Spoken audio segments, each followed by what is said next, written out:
Hi, everyone. Welcome back to Mind What Matters. We are finally back after a small break. We are going to talk about all things caregiving and minding what matters. We have a small thing that's different about the podcast this season, and that is my very dear friend, my best friend and sister for life, actress, advocate, and writer, actress Nikki DeLoach is going to be co-hosting with me this season. I am very excited for you guys to hear from her. You heard from her on the very first season. She was one of my initial guests on the podcast 2020 when it first started back in 2020. And she shortly thereafter joined the board of my nonprofit, became my dearest friend and advocate, not only for Alzheimer's, but for me in helping my mother fight this disease. I love her more than anything in the world. I treasure our relationship. I treasure her as a person. And I'm very excited for all of you to reap the reward of what I have had the last several years as her incredible wisdom, her gift of friendship, and her unbelievable way of being honest and true and honorable. I am so happy. No, I'm so serious. There's not even like, how do I even introduce you? How do you introduce the person? By the way, you guys, this is us. I'm crying. Yeah, and I'm not. I'll be cracking jokes here all week.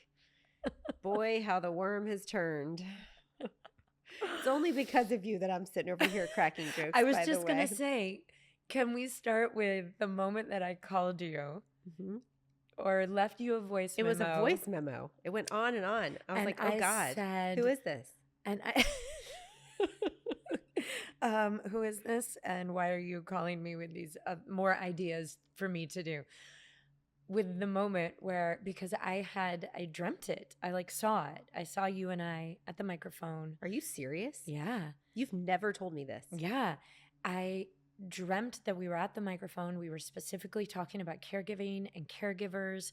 And I saw the whole thing, which is usually how ideas come to me. I go to sleep and then I have a bunch of ideas. And then I voice memo a bunch of people about the ideas. And then either they love them and we do them. Most of the time they do, thank God. But when I sent you that voice memo, I was like, either she is going to be like, absolutely not, or she's going to be like, okay, with you, yes. Maybe. Yeah. What did you think?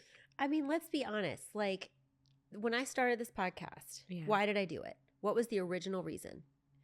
Do you remember? Yeah, you originally did it because your mother had been diagnosed. You had already gone through hell in terms of caregiving. There was nothing around. And I remember this from my dad being diagnosed in 2017. But even before that, I had a whole journey with vascular dementia and my grandfather. And there's nothing. And there was nothing. There was nobody talking about it. There was nobody talking about caregiving, especially in the world of Alzheimer's and dementia. There was nobody talking about end of life. There was nobody talking about any of it. No. And I was desperate for information, and you started this podcast because you were in a similar situation with your own mother, and you were just hoping to be able to talk to some people who could give you some answers. Yep, that were my age too. Yes. I wanted people who knew what it felt like to have kids at home and a spouse to take care of and a job to do and a life to live. And oh, by the way, mental health to take care of and a body to keep in shape and nutrition for yourself and your family. Oh, and P.S. Yeah, on top of that, just deal with this small little thing called Alzheimer's. I mean, what a dumpster fire. I just got chills all over my body because that is the truthiest of truths. And I think that being pulled towards, I've had so many people say, you need to do a podcast, you need to, and I'm like, what? For what? What could I possibly talk about as an expert? Right. Yeah. And so when I had this dream, I was like, oh, well, there's no two people that are more curious about this space than you and I that I know of. And we could talk about it all day long, but more importantly, we are so curious and we have a passion to help people. And God bless us, even in the midst of our grief, we want to be there for others. Yeah. And that is a very specific thing. Isn't that the part about it that changed the most for you, or that you were surprised? I shouldn't say changed, but that you were the most surprised by. I thought Right. and by the way, everybody, Our parents are dead. Our parents are dead. Like, They died. It's not, we're only saying that because we are talking to so many experts and incredible people, and one of them is Nurse Julie, who's a hospice nurse, who was like, we have to normalize being able to say these words. My loved one died. My dad died. They are dead, and we can't. And sometimes also, this is the thing we have to talk about is like, I was also surprised inside of my journey of, in the midst of the most painful, I mean, like, your chest is on Ripping open. fire from pain and from anticipatory grief and from all the things and all the laughter you find amidst all of that. You and I both, like, the voice memos we've sent back and forth to each other, the phone calls we've had, the dark things that we've said, humorous things that we've said that we've laughed so hard about. I think we should both be committed at times. Yeah, probably so. But what I love about what we've been able to do together as friends, and why I felt it had to be you and me, is because we are not afraid to talk about it, to be honest about it, to find humor inside of it. Well, I was a little afraid. Let's be honest. Yeah, but even when you're afraid, you still... I was scared. Put one foot in front of the other, even when you're afraid. And same for me. How long has it been since I did this podcast? So listeners... You took a break. I took a 2-year break. And the reason I took that break is because my mom reached a critical point in her care where I really couldn't be all things to all people. Yeah. I couldn't mom and wife and lead a nonprofit and care for her and do this podcast. I just couldn't do it. It was too much, and something had to go, and it wasn't going to be the nonprofit. And it wasn't going to be your mother, and it wasn't going to be your children. No. It wasn't going to be your husband. That's another thing I love about you is you have such clear priorities, and they're always the people you love in your life the most. Thank you. You prioritize them in such a beautiful way. I watch you with your kids. I watch you with the people you love. Even with me and my friendship, you check in on me. What's going on? How are you? Are you eating? Are you sleeping? But the podcast had to go for a moment. But I was scared to bring it back. And I told you that. You did. She called me. She's like, I have this idea. I don't know what you're going to say. Which you've said before, and I'm always a little nervy. But in this case, though, when you go through the death of a parent or a spouse or a child or whatever it is, your body goes into this very natural place of protection. Yes. Which is what you would describe as numbness. And it's a beautiful thing in the moment because it really does protect you from the massive onslaught of emotion that hits your body when somebody that you love dies and you watch it happen slowly.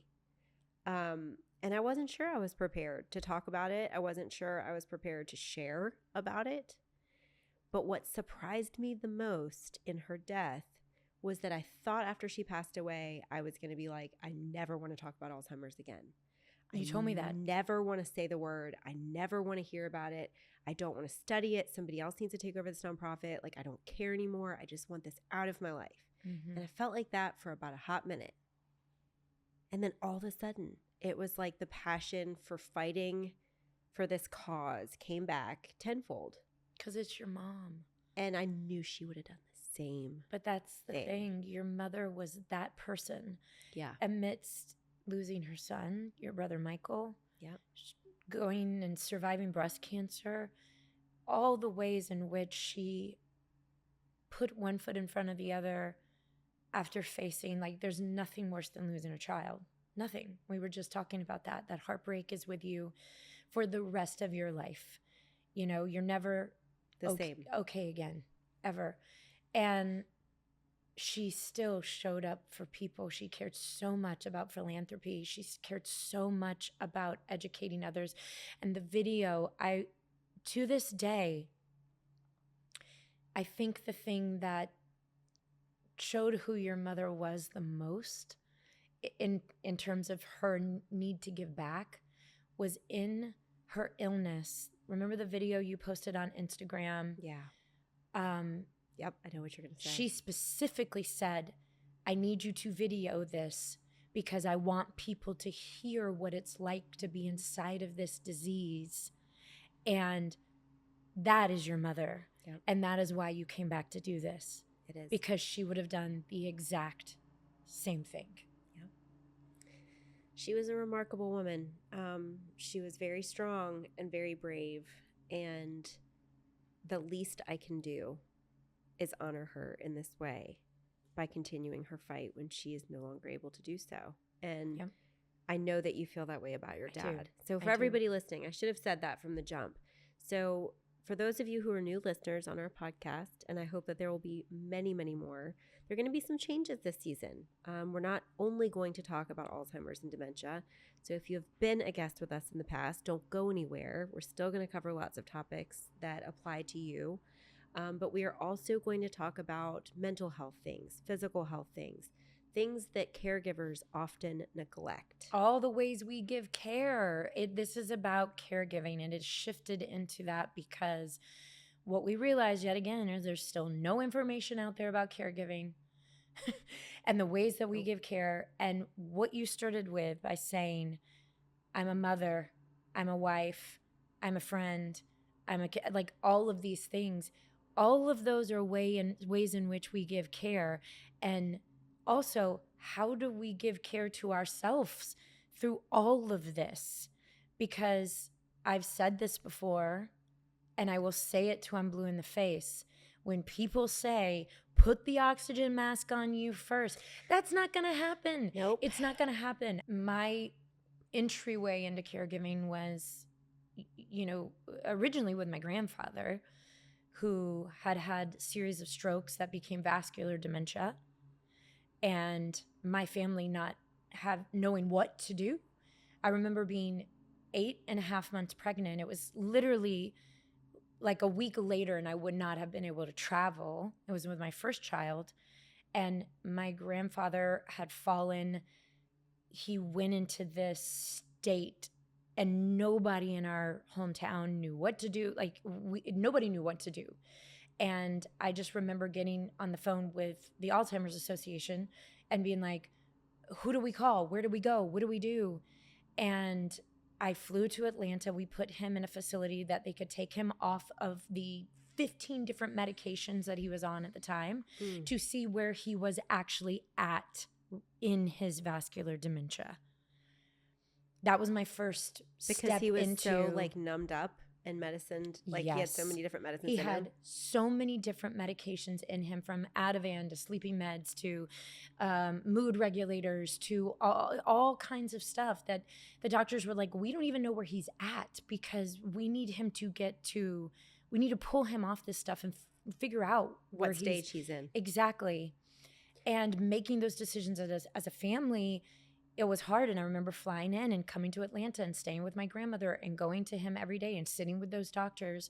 And then that prepared me for the week in 2017 when I was pregnant with Bennett, my second child. Please tell the whole story. We got one of those 4D echocardiograms because I was considered a geriatric pregnancy at 36.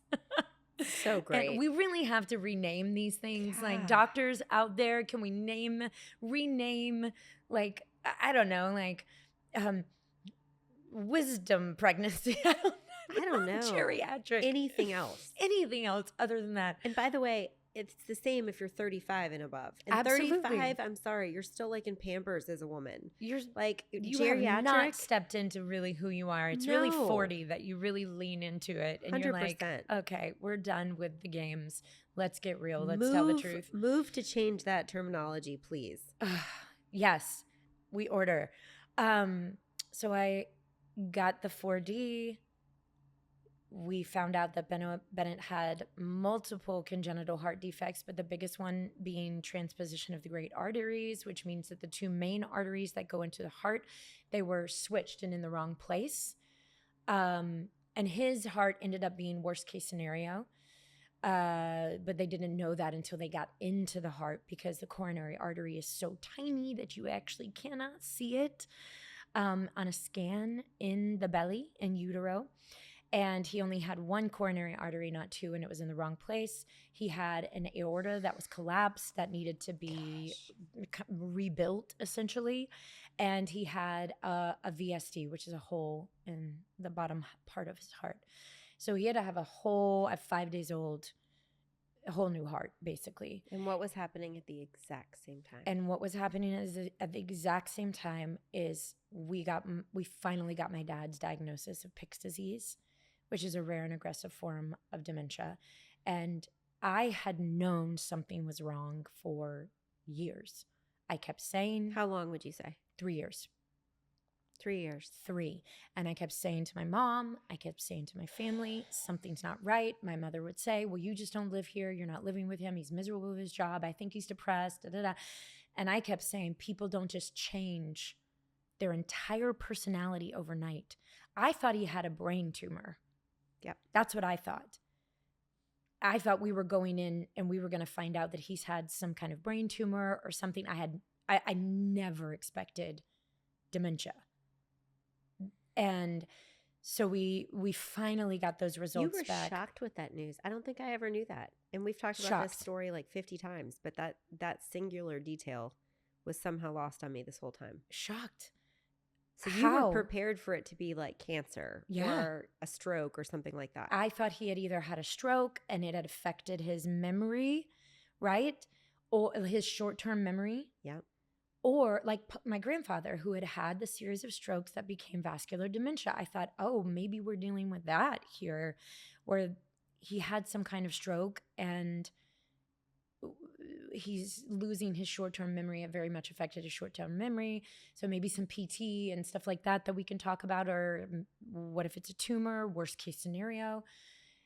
I'd never thought dementia because he was so young. And how old was he? Well, he was 62 when he got diagnosed, but I started seeing and really noticing signs 3 years before that, which have been in his 50s. Yep. And then once I started tracing it, I was like after the diagnosis, I thought, ooh, it went back even more. Yeah. Isn't it funny how you do that? Yeah. Like there's decisions that my mom was making in her early to mid 50s. And we didn't have her diagnosed till she was 62, right? 62, I believe. Decisions she was making at least a decade before that were irrational, that didn't make sense. Impulsive. Right. That everyone chalked up to, she's acting erratic. She's acting crazy. But once again, she was a woman. So what did we do? She was hysterical. She was hysterical. Right. She was going through menopause and making later life decisions. And what did we diagnose my mom with first? Do you remember? Depression. No, alcoholism. Oh my gosh, that's right. Korsakoff syndrome. That's right. Yeah, that was the very first one. In fact, I had to remember this. I've never told you this because I didn't remember it until I was writing my book. And I had to go and sit in the memory. One of the things my editor's been like insisting on is there's no fluff in the book, right? So if there's a statement that I'm just like postulating, which by the way, listeners, pretty sure that's not a word, but I have lots of words that are not words. So you just bear with me. They're called weaselisms. You can ask my husband about them. He writes them down from time to time. But she made a point of saying, if you're not writing about something and it's not directly pivotal to who you are and to something you went through, it doesn't go in. And if you're having trouble on a particular topic or on something that you're trying to recall, go sit in that memory. And I had to sit in this. Yeah. Talk about trauma and taking out a whole chunk of your life. I had to think on this for like an entire day and a half before I could really pull it back up. But it was the day that I was cooking with my mom in the kitchen at like Christmas time where she really messed up, like a monster recipe. And that was what started the chain of reaction of like finally getting her to the first neurologist where she got diagnosed. But that first neurologist sent us to a psych ed to get a full psych ed. Or maybe it's not psych ed. I can't remember what it's called now. That's like what you put two kids through. No, this is like a full psychiatric examination of her memory, of Okay. total recall. Oh, yes, It's like a yes, 3-day yes. test or something. Yes, it is excruciating for them too. I remember this psychiatrist calling me, and I remember the phone ringing and me answering. I still can't remember her name, but I remember her saying, I need to ask you some questions about your mother. And I remember thinking, why? Why would you want to talk to me? And then she starts asking me questions about my mom's drinking. And this is like a full conversation I had blacked out on. And why? Because I was the cause of why we went down this road, because she asked me the truth and I gave it to her, which Right. was my mom's drinking a lot right now. Well, I guess based on what she asked my mom and what my mom was honest about, that was the diagnosis that she got slapped on her. And we put my mom through an entire 18 months of shame and embarrassment. I didn't have the balls to have the conversation myself. So my husband Hunter went over to her home, sat her down, and basically said, you have done this to yourself. You have caused this. You cannot keep your grandkids until you stop drinking. You are the problem. Just shame, shame, shame. I will live with this for the rest of my life. I'm forgiving myself for it slowly. But I was the cause of why she got misdiagnosed for those first couple of years. Whoa. I'm gonna, you were not the cause. Catalyst, perhaps. You wanted to figure out what was going on. And unfortunately, and this is another reason why we wanted to do this podcast. It happens all the time. Is because of the misdiagnoses that happen all the time. What's the year? It's 2 years, right? Yeah, especially in the world of neurodegenerative illnesses. Mm-hmm. Because if you think back even, let's take it all the way back to when Alzheimer's Association was founded, right? It's because none of their loved ones could get a diagnosis because no doctors knew what was happening with them. So they went to Congress to petition for the NIH to do something about this, right? And the NIH is the National Institute of Health. They do many great things. However,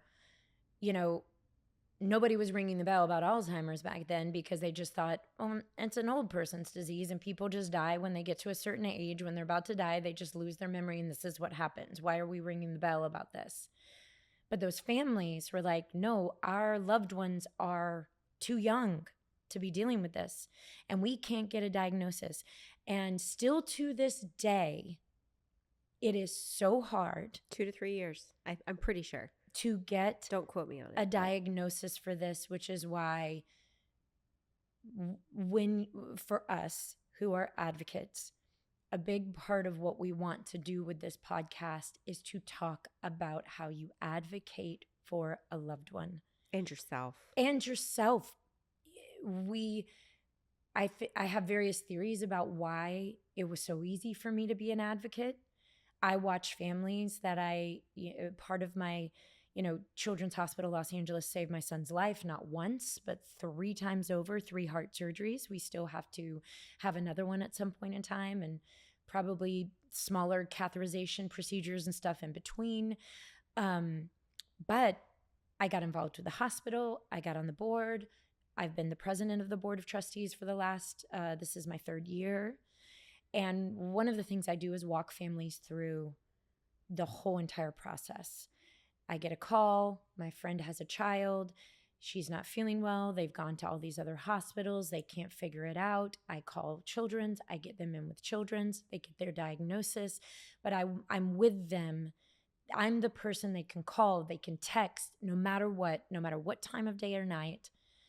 What's going on? Talk to me.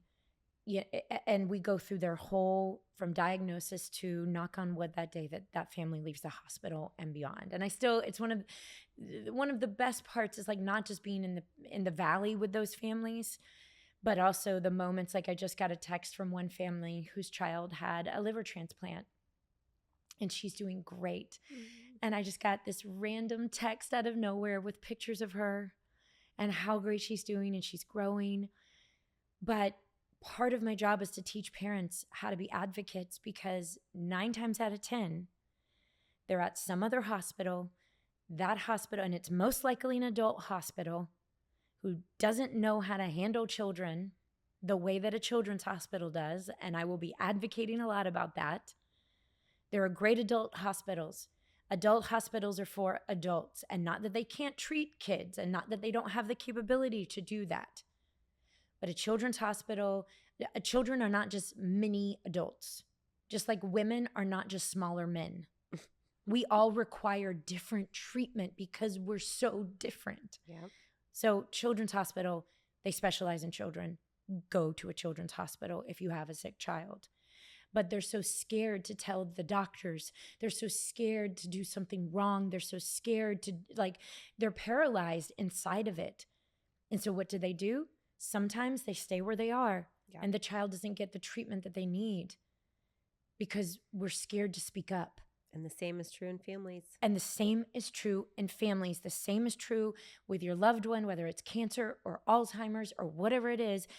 We have been taught not to question authority, and doctors are authority. But guess what? Doctors are human beings. Yeah. And the system is very broken. And so when you look at whether it's a lawyer, look at our legal system.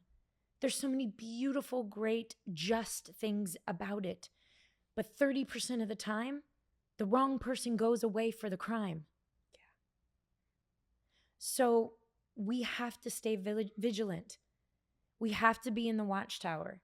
We have to learn how to do that, as uncomfortable and hard and scary and isolating that can feel sometimes.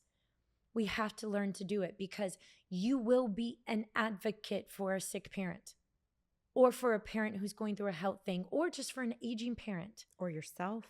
Or you will be that for yourself or your child or somebody that you love close in your life. So we got to learn how to do this. And here's the rub, guys. Nikki can shepherd as many families she wants through CHLA. I can shepherd as many Alzheimer's families that call me Monday through Saturday and ask me questions. And I can give all the advice, and Nikki can give all the advice. But we're only two people. And at the end of the day, what we are trying to do with this podcast, and why we are so committed to bringing you the very best voices out there in each of these categories, is we want to empower you to make the right choices for yourself and for your family members. Yeah. Because that can be different than other families. Yes. The choice that you might make for your own treatment might be something different than somebody else makes. But at the end of the day, you have had to have done your research, done your homework, talk to other people who went through it, and you sit with all the information you have in front of you and you go, this is the right thing for me. And that's just it. Nobody is going to be able to give you what the right answers are for you. You have to learn how to do that for yourself. But what we're going to do our very best to teach you through this podcast, this season, and however many more there are, is how to at least learn from the people who've done the work and have been in the trenches, taking grenades, quite literally, and have gone through it. And what I can tell you, and I know Nikki would agree, is that no matter how long you live, just part of life is suffering. Oh, it just is. By the very nature of being here and breathing. And being a human. You're going to suffer.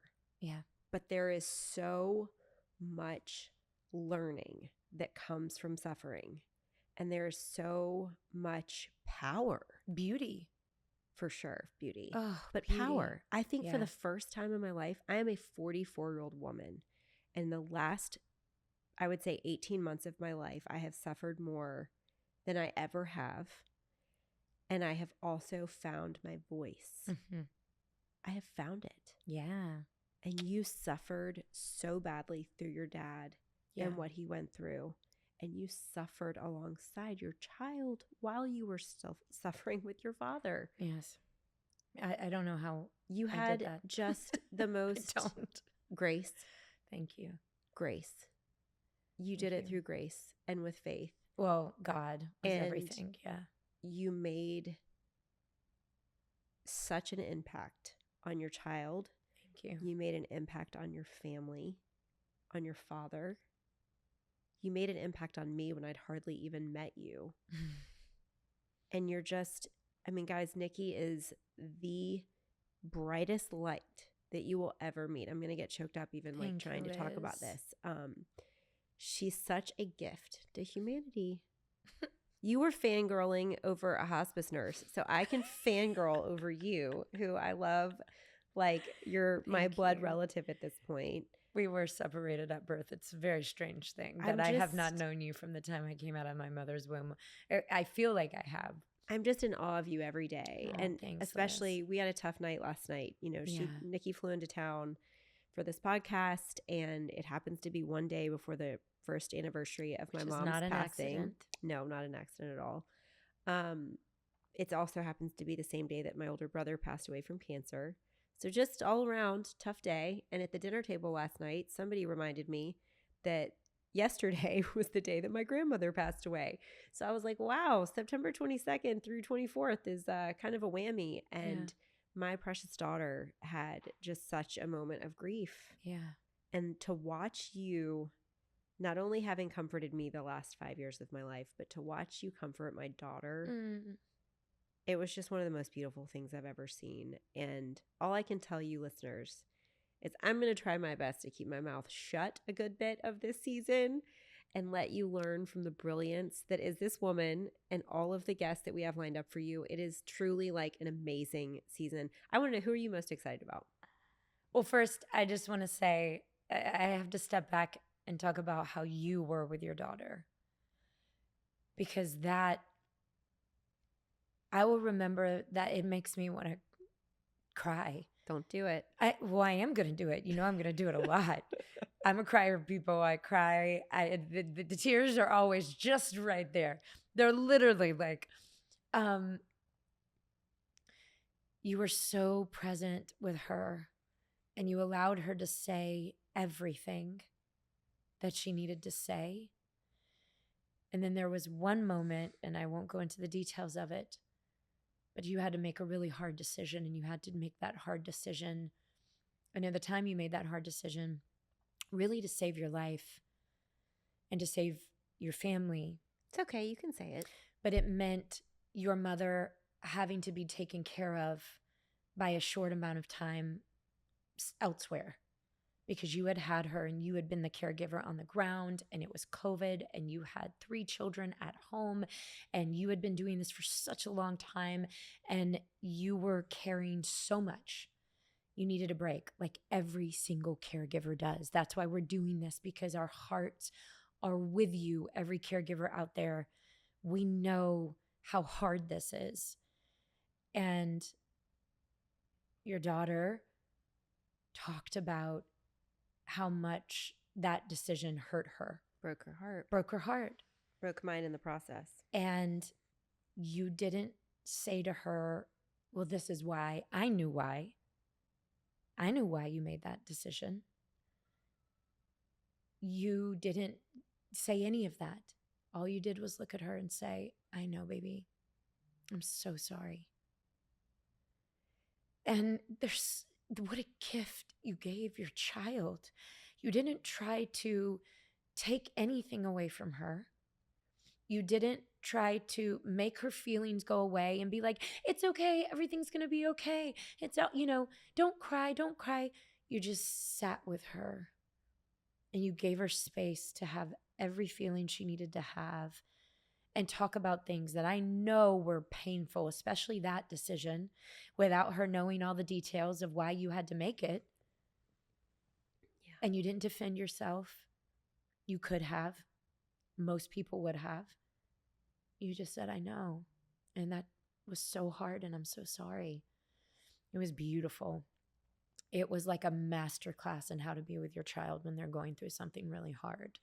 So I will now pivot in who I'm excited about, but I love you. I learn from you every day. You're younger than me by a year, but I also am a little later in the game in terms of this parenting thing. And I watch you parent your children with so much humor and grace. And the thing I think I've learned the most from you is like laughing with them. In those moments when like you want to go, don't say that or don't do that. It's just making it fun and humorous. And anyway, I love you. I am so excited to talk. It's a good thing this podcast isn't just the two of us all the time. It just is be one big fat love fest. Our listeners are like turning it off No. now. Please don't. No, Please don't. no, don't. And also, this is what friendship really is. Yeah. I see a lot of people who they say, this is my friend, and this is my friend, this is my friend. Well, they're not your friend. They're not really your friend. Is that person going to show up for you at 4:00 in the morning? Are they going to pick up that phone? Are they going to crawl in bed with you when you are in the deepest valley of your life? Are they going to that's the friendship. And so we also want to show this is what it looks like to show up as a friend for somebody. Yeah. It's not just about having fun and having margaritas and Taco Tuesdays and all the things and going to school, whatever functions and it is, are you there when the shit hits the fan and when all is coming undone? Can you be that call for me? And you've always been that call for me, and I've always been that call for you since we've known each other. And that's really what it looks like to walk through life in friendship with someone. It's also what gets you through life. I don't know what I would do without my best girlfriends. I do not know. They are the ones, them and God, that has gotten me through these last 7 years of my life between Bennett and my dad and all the things. It has been my girlfriends and my faith. But the guests that we are talking to everyone from oncologists that specialize in world-renowned oncologists, guys. Yes. People who I don't know how they said yes, but thank you, Jesus. Thank you, Jesus. They did. They did. This is not a podcast that has hundreds of thousands of followers yet. Or dollars. Pretty new, and it's run by a nonprofit. And, we used to be all about Alzheimer's caregivers. So Glennon Doyle, we sure are not at the moment. No. But for the love, some of these doctors who've said yes, who are we? Yay. This is amazing. Yay. Nurse Julie McFadden, she's a hospice nurse. If you don't follow her account, please go follow it. Her book, Nothing to Fear, is a New York Times bestseller. She is phenomenal. Talk about a truth teller.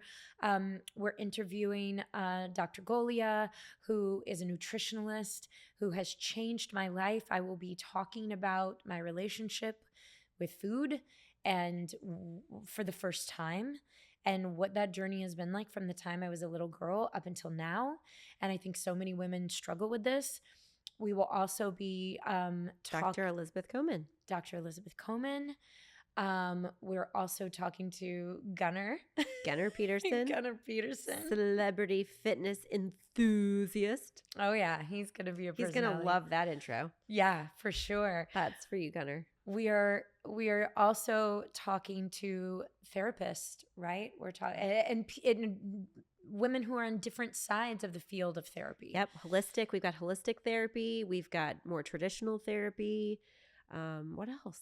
Yeah, and everything in between. Mind diet. Kimberly Williams Paisley, who is a caregiver for her mother, who's worked a ton in the space of Alzheimer's and dementia, and recently went through. She's now opened up about it, and it's now public. But it was a long journey to get to where she is, where she could actually use her voice again. Literally and physically. Yes. And so talking to her about what it was like to become a caregiver for herself when those tables are turned and you were that for your mother and now you have to do that for yourself.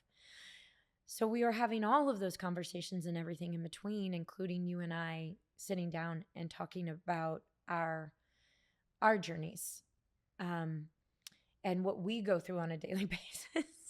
And guys, honestly, a lot of which, I didn't have the courage to share with you on the first couple of seasons of this. My journey with my mom and her disease took a very drastic turn at the end.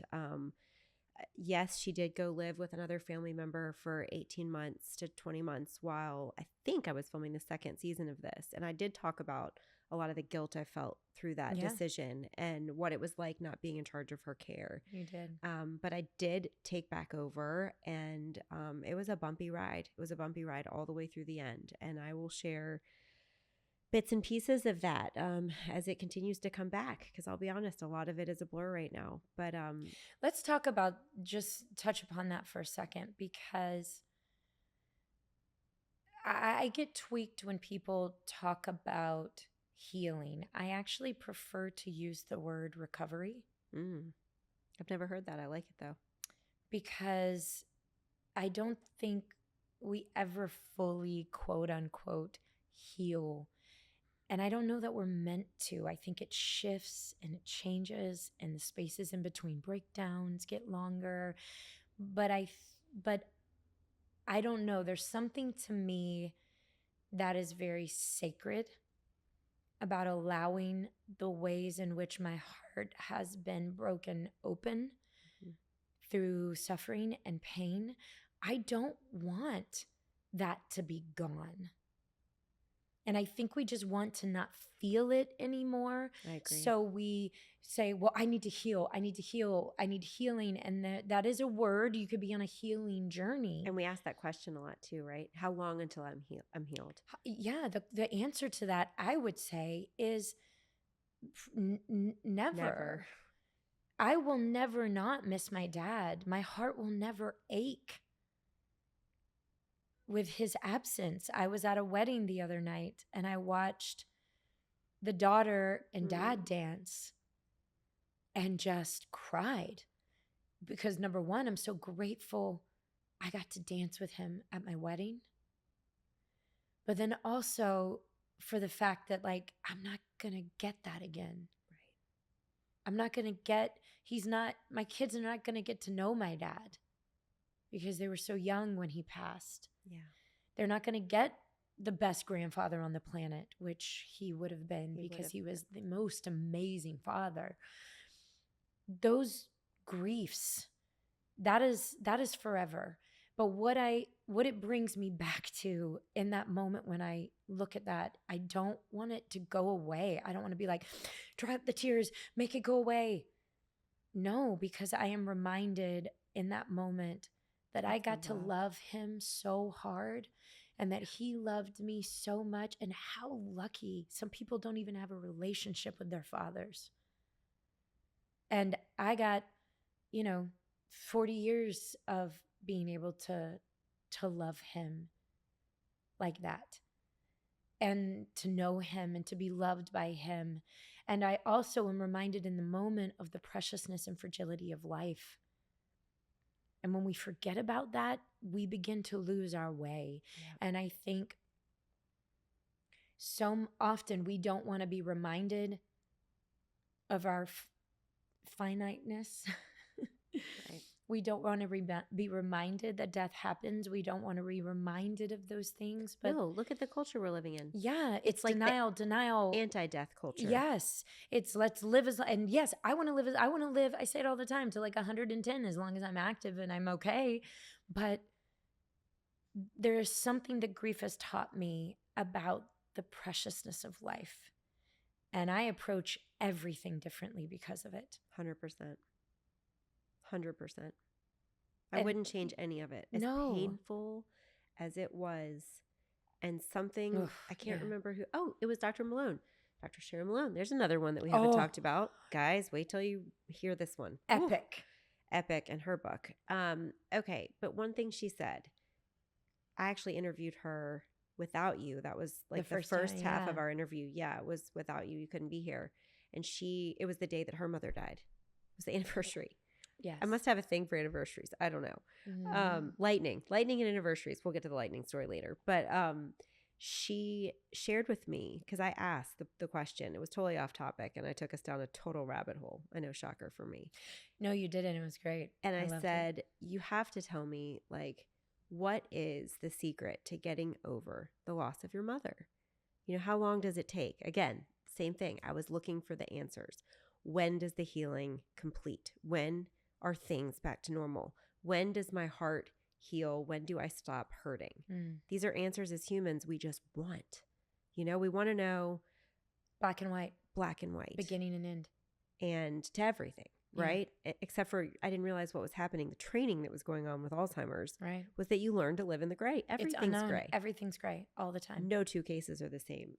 no progression is the same. No two set of symptoms are the same. Like even in the way they present themselves, you know? And she said something I wasn't quite expecting, but I also found relief in it. She said, you know, it's been so many years since my mom died. She died when she was a young girl. I think she was 12 or something, maybe even younger, 10. I can't remember exactly. But she said the time periods that pass between those moments of just deep grief where it really just kind of comes up and grabs you. Runs you over like a truck. And yeah, that's a better way of stating it. But those moments get fewer and far between. Yeah. To where there's more normal life, you know, and then you'll kind of be going about your day and all of a sudden there'll be a reminder of something. And she said, but not a day goes by that I don't hear my mother's voice in my head or something she would have said or a way she would have said it. And here she is, you know, all these years later.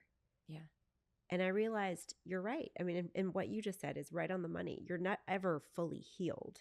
No. You just recover from the loss that's so significant. It's recovery. In the moment. Yeah. I'll share about Bennett. I mean, his first open heart surgery, he was 5 days old. He just turned 7. And so that was 7 years ago.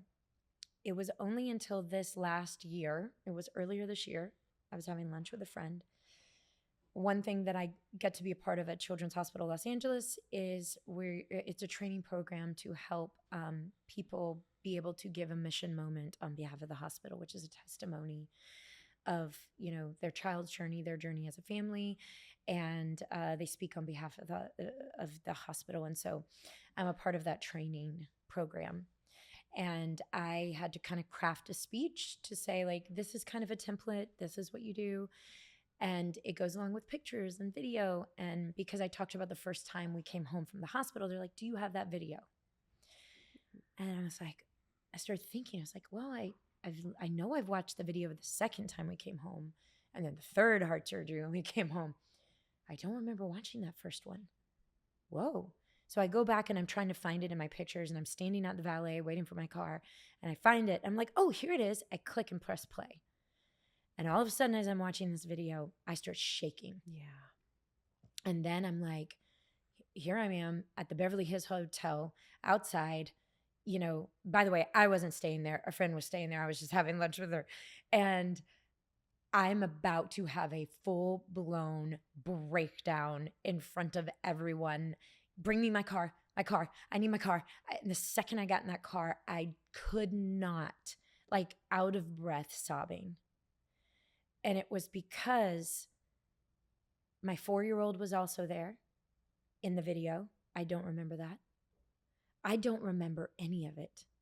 I was so exhausted from giving birth and being in a hospital for a month and going through an open heart surgery with your newborn infant and all the things that come with that trauma. And also, you know, milk is coming into your boobs and you can't feed your baby and you're trying to deal with that and you just gave birth and your vagina's falling out of your body and all the things.